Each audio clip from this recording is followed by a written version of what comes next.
Lisa Sanchez, welcome to the conversation today. Thank you. Thank you for having me. It is a real pleasure. You're joining us from California. I'm south of Salt Lake City in Utah.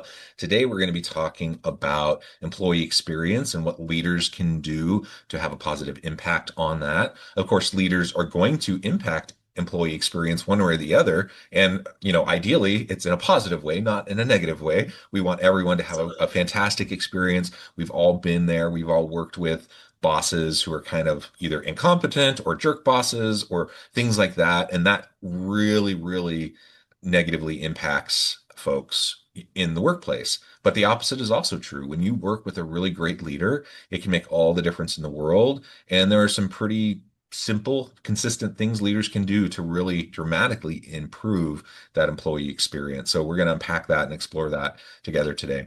As we get started, I wanted to share Lisa's bio with everybody. Lisa M. Sanchez is an author, life coach, and the vice president for employee experience and engagement at ArtCenter College of Design in Pasadena, California. She leads a team dedicated to enriching the experiences and engagement for faculty and staff. Critical to this work is her direct work with Abide, or Access, Belonging, Inclusion, Diversity, and Equity, and organizational culture. Born and raised in LA, Sanchez received her bachelor's degree in communication studies from California State University, Northridge, a master's degree in organizational management from the University of Phoenix, and is a certified professional life coach. I could go on, so many really cool things about you and your background, but before we continue with the conversation, anything you would like to highlight for the audience? Oh, I'm ready to get into the conversation. I bring 30 years in this space of human resources. I put that in air quotes because it has transitioned over time. Sure. And now more than ever, the employee experience is elevated. It is. The employee experience is absolutely elevated. And let's start there. Anyone who's in the audience today surely has heard the term employee experience, unless you're a complete, new person to this arena. It really does drive so much of the conversation these days. But I also find that different organizations, different leaders often think about employee experience quite differently. So for you and for your organization, what do you mean by employee experience? Absolutely. So we know that this field of human resources has transitioned over time, right? Back in the olden days, we called it personnel. And then over time, it has transitioned to people and culture because HR practitioners have a pivotal role, not only in culture, but the people experience, right? And so, what I want folks to recognize right away is that COVID created a whole new employee. Yeah. The values are different, family became much more cherished and important, work life integration, as I like to call it, versus work life balance. It's integrating that into the employee experience because when I started in this field of HR 30 years ago, we used to say, leave your problems at the door. Right. And I want to just wash my mouth out with soap for every time I said that, right? Well, I mean, it's still a super common saying and It mindset. Like is. lots of people still hold on to that. So, And it makes me cringe. And mm, so the employee experience is recognizing that people do bring their lived experiences to work. Now, that's not to say we should be inundated with being psychologists and so forth. What it does mean is that we have to understand that how they live outside of work makes its way into the work environment, and that impacts their productivity, their engagement, how they communicate and interact. And so, coming out of COVID, we moved into this hybrid environment. Why? Because childcare was impacted. People were taking care of their elderly parents at home while trying to work. They've got the kid at the table doing homework, and yep. those experiences still exist.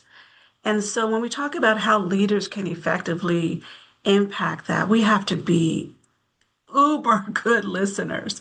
We have to understand employee concerns. But at the same time, we've got a business to run, right?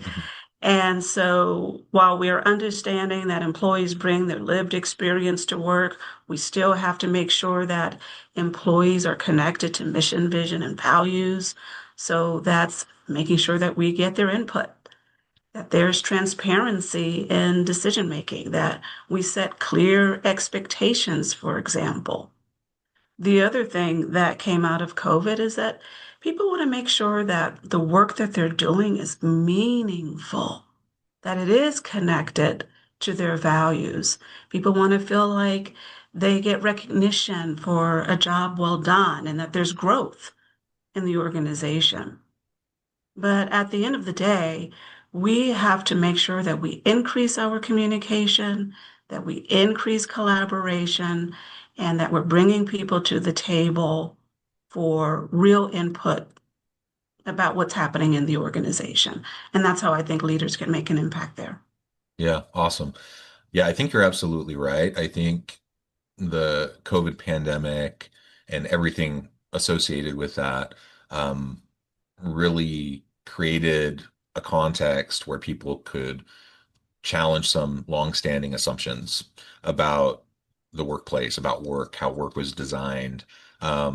Certainly the whole butts and seats, mentality that Yes, has been so pervasive throughout business culture for such a long time and amongst many leaders. That was directly challenged, and organizations are forced, right, to yes, allow people to work remotely, unless you were, in certain occupations and then people realized very quickly that, hey, not only does the butts and seats model not make sense in many cases, but it can negatively impact folks, when you're talking about the desired flexibility that people have. And so people, absolutely. even people who were resistant to working remotely, during COVID, they realized, hey, this is actually the flexibility is really nice. Hey, I really enjoy not having to commute a couple hours every day. I really Absolutely. enjoy, autonomy and flexibility and all those sorts of things. And it's interesting now because now many executives are doing return to office mandates and requiring folks to be in office at least part of the time. And, in many cases, it's a hybrid model. And, trying to balance between flexibility, autonomy, but also making sure that, they're maintaining the values alignment, the culture development opportunities, and those sorts of things. And so a lot shifted in the past 5 years, and we're still navigating it. And layer on top of Still, that, on top of that, you have ongoing disruption via, advanced technologies, AI, machine learning, and such. That's shifting the way work is done, the way work is designed. Layer on top of that, kind of, at least in the US, it's this way in many parts of the world. We're in a really divisive kind of political environment right now.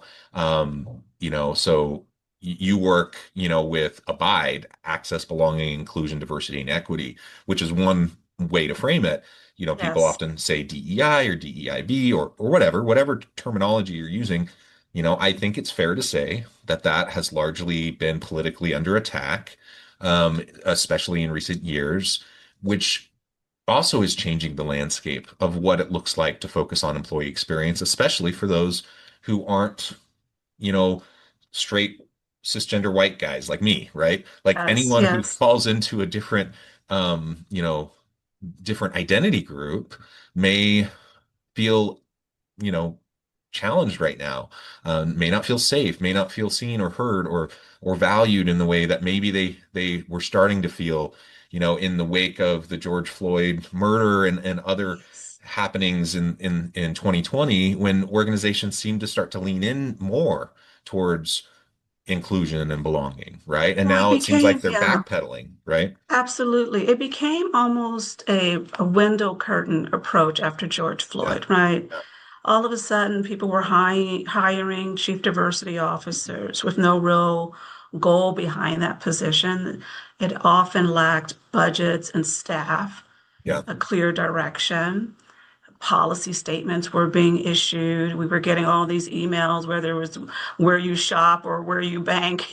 Suddenly you were getting emails about the CEO's position on DEI. And now we see what's happening under this current administration where there's this dial back and organizations are paying a heavy price for that. And I'm not going to mention, the major retailer, but I think you know who I'm talking about, that there was a real backlash and pushback from the community, from the people who took issue with dialing back. And here's what I think happens or has happened with DEI. When you think of DEI, as you know, I like to call it abide because I think access and belonging needs to be included. And so I just shuffle all of those letters and call it abide. But what happens is when you treat them as programs or an initiative, it takes away the importance. And I think it's time that we reframe our language. These should be organizational values. These values really shape how employees experience work, their growth, their sense of belonging. You know, And honestly, everybody benefits from DEI or BI. You just think about how one accesses a building. You mean we may not consciously think this is DEI or BI, but it is. Lactation spaces, holidays, floating holidays, using gender neutral restrooms or gender neutral language. All of those are important. Adapting your health benefits that you provide to your employees to not just focus on the traditional family, but the modern family. Families look different today. And I just don't understand why this is so painful.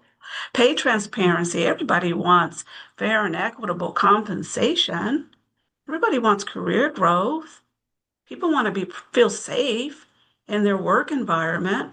But when you call it a DEI program, it gets lost. It gets muddied.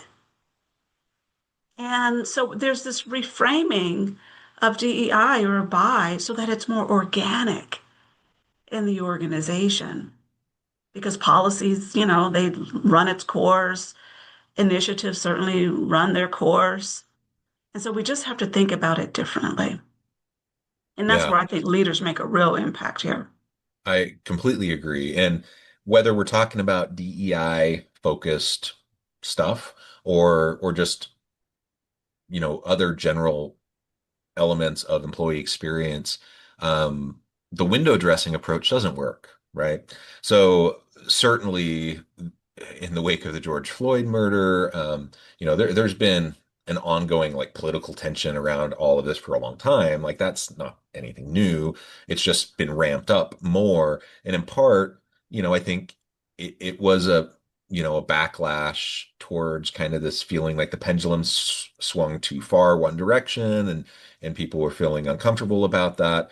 But part of it was people were noticing that a lot of what was coming out after, the George Floyd murder was window dressing. They were That's right. realizing this isn't real. These are, slogans on the wall, a statement on the website, that this is performative. And if it's just performative, then very quickly people start to feel um it doesn't engender trust, right? Like Right. you want to feel true connection to the meaning, the purpose, the values of the organization, not just a PR spin of what people might be putting out. And that certainly, I think was a part of why we're seeing pendulum swings.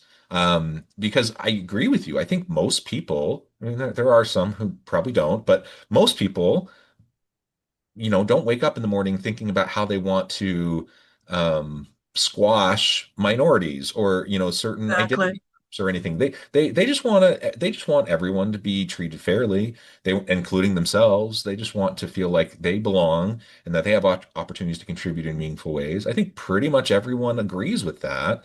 And Yes. it's unfortunate that it's become so politicized and labeled in certain ways that it's hard now to have these conversations. But if you get back to the basics of just like common humanity. Like we all Absolutely. want everyone to be treated fairly, I think, for the most part, Absolutely. right? And if we can focus on that and have that values alignment between, our leadership and what they're actually doing, not just saying, and the people that are coming into the organization, I think everyone's going to be way happier. And so getting past the Yes. performative stuff, whether it's DEI, whether it's any other aspect of an employee experience, you have to really walk the walk, not just talk the talk. You really got to Yeah. do it. And people see the difference. It's so easy to It's very notice. easy. Yeah, it's very Mhm. easy to pick out. And I would just say for HR leaders out there, when you think about all of the disciplines that we lead, whether it's talent acquisition slash recruitment, whether it's comp and benefits, whether it's learning and professional development, just go down all of those disciplines and think about how you can organically create spaces for everyone. There's this idea that DEI is just for Black folk, or it's just for Black and brown people, or it's just for the disadvantaged. And we've got to clear that all out. It is about creating opportunities, fair opportunities for everyone, and then let the best person win, right? When I think about talent acquisition, I'm suggesting an organic way to do talent acquisition is to make sure you're doing due diligence to cast a wide enough net Yep. so that people have access to that job posting, they have access to interview, etc. And then they have to And perform in that interview. weed out the Say bias that can artificially absolutely and reduce leave out the opportunity. bias. Yeah. Absolutely. Yeah. And you go down the line of what sort of benefits are being offered to employees. Is it only targeted to the modern family, the mom, the dad, the dog, right, and the children and the white picket fence? Or is it same-sex couples? Think about your programming and don't get so rigid that it's a policy or a program or this or that. Just think about treating all aspects of your workforce fairly and Yeah. equitably and letting them show up as their authentic selves in a safe space is Yes. really And what it's about. a safe space, literally physically safe space, but a psychologically Physically, safe space. psychologically, absolutely. Yeah, emotionally. And just an example of how things have shifted. So again, I'm a straight cisgender white guy. I know I have lots of layers of privilege. But you've articulated like there's lots of different forms of diversity. And there's socioeconomic diversity, there's cultural background diversity, there's, mindset and cognitive diversity, there's all sorts of different things. And I happen to come from, very low socioeconomic background. So I have like lots of layers of privilege in other ways. But that's one, where I do have that. And so I have life experiences that are different than some people, just because of that background. And so that's something I bring with me. I bring that with me to my conversations. And everyone has that, everyone has different forms of diversity that they bring with them to the table. And so we can see that, we can value that, and let everyone know that they're safe to bring that with them and to have that inform their leadership, their decision making, how they work together in a team, all of those things, and it becomes really valuable. And well, if it's leveraged, it can be very valuable to the It's organization. leveraged, yes, if it's Yeah. leveraged. And those are, I think, the diverse perspectives that really help organizations thrive, right? There's definitely a benefit to bringing diversity into an organization, but we have to remove this idea that somehow diversity means quotas. And that's not what we're talking about here. No, no. Well, and, Yeah. and an example of something that has improved just in the last decade quite a bit, and that is around maternity or paternity leave, right? And there's still room Yes. for this to improve. But when Yes. I first started, I have 6 children. Oh, wow. You were talking earlier about like during COVID and having the kids at the table. Like, oh Yes. my gosh, my wife and I both working from home with 6 kids all at the kitchen table, all of us trying to do schoolwork and work and trying to do all that. It was Exactly.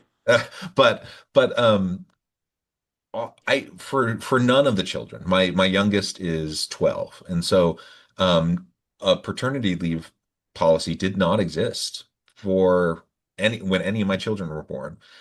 So Wow. my wife had maternity leave, but there wasn't any paternity leave. And gratefully, that has changed. Like now, the organization offers, the opportunity for any parent or caregiver to take that leave, which is such a huge improvement. I wish it would have been around Absolutely. when I was having kids too, but at least it's around now. And I think it's a good example of like a relatively small tweak to an existing policy to just allow it to apply to not just the moms, but also to the dads Absolutely. or But any that's a caregiver. benefit of DEI, though. Hmm. That is a direct reflection of DEI that people don't recognize because they think it's just black or white. It's, hiring enough black and brown people. But when we think about employee experiences, it includes everyone. Everyone benefits. Yeah. And so I think that it's changing that perspective on what it means to work in an organization that values DEI or abide.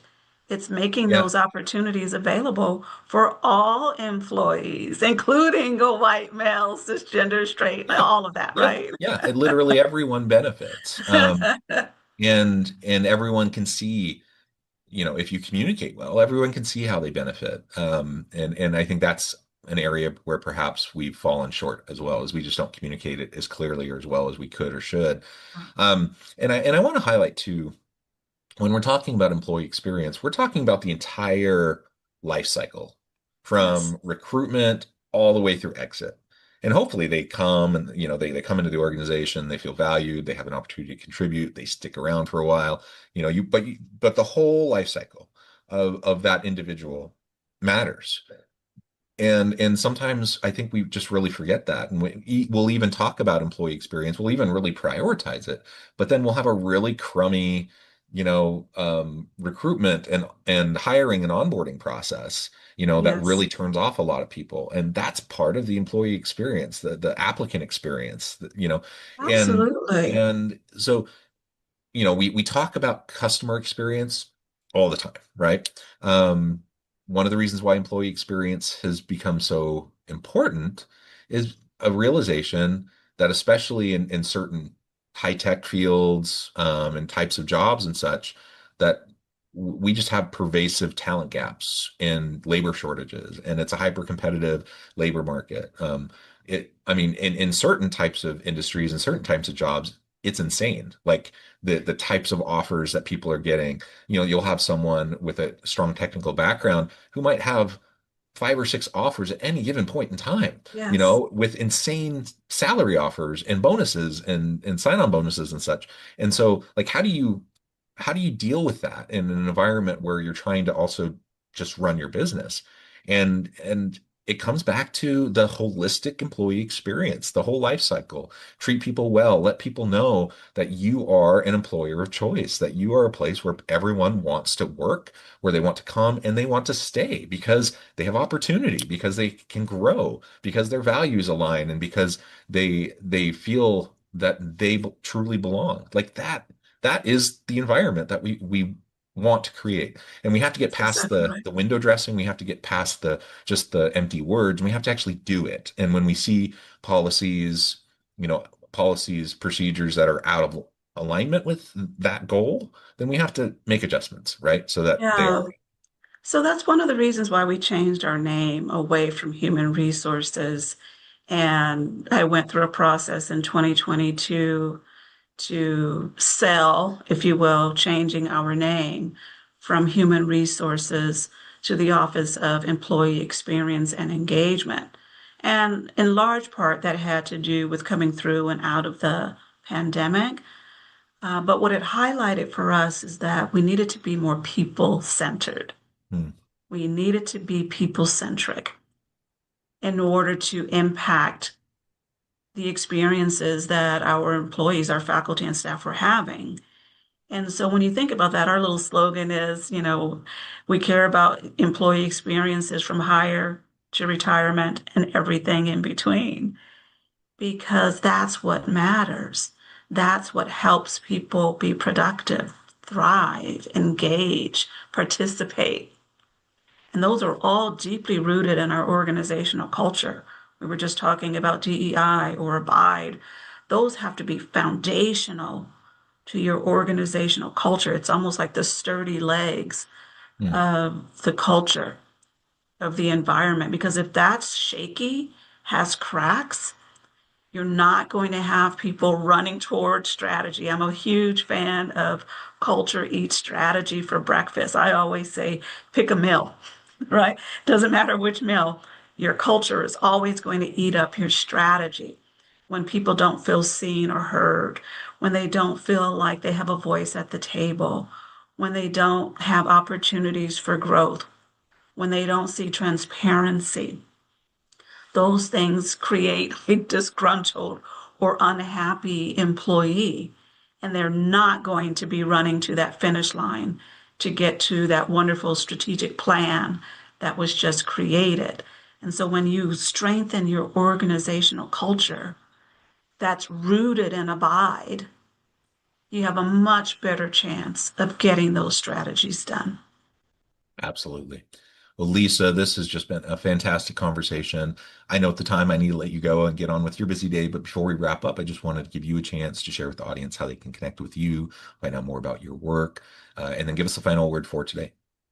All right, final word. Oh, I like that. I'm going to leave that for last. But to contact me, you can reach me at my employer, lisa.sanchez at artcenter.edu. Part of what I do, I'm an author. I wrote a book called Looking for Love in a Garbage Can, A Journey of Healing, How I Survived an Alcoholic Environment. So while the title of the book is catchy, if you will, there's a deep story about a wounded girl who would show up at work because she came from a dysfunctional work, home environment, and how I showed up at work.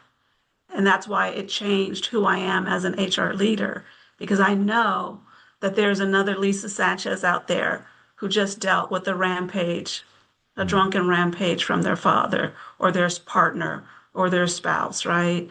And so looking for love in a garbage can is how I dug my way out of that in order to be who I am today. So it's a self-improvement, self-help book. Looking for Love in a Garbage Can is available on Amazon.com. Last words of the day is recognize that while Abide or DEI is being attacked, if you will, today, you can reframe that to be more value focused rather than a program and initiative. But last and final word, be kind. Choose to be kind. Choose to be kind. I love it. Lisa, thank you so much. It's been a real pleasure. I encourage the audience to reach out, to get connected, find out more about what Lisa can do for you, check out the book. And as always, I hope everyone can stay healthy and safe, that you can find meaning and purpose at work each and every day. And I hope you all have a great week.